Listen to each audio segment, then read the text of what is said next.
নমঃ Parvati পতে Har Har Mahadev. Member Sri Sontu Pan, Sri Sontu Pan, elected from 198 constituency, that is Tarokeshwar constituency. Please make and subscribe and oath of affirmation.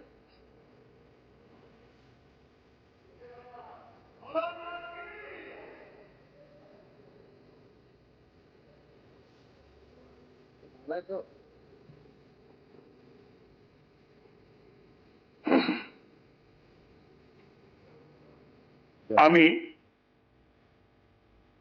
আমি সন্তু পান পশ্চিমবঙ্গ বিধানসভার সদস্য নির্বাচিত হইয়া ঈশ্বরের নামে শপথ করিতেছি যে বিধি দ্বারা স্থাপিত ভারতের সংবিধানের প্রতি আমি অকৃত্রিম নিষ্ঠা ও আনুগত্য পোষণ করিব। আমি ভারতের সার্বভৌমত্ব ও অখণ্ডতা রক্ষা করিব এবং যে কর্তব্যভার আমি গ্রহণ করিতে উদ্যত হইতেছি তাহা নিষ্ঠাপূর্বক নির্বাহ করিব। নমঃ পার্বতী পতে হর হর মহাদেব। তারকনাথের চরণে সেবা লাগে। মহাদেব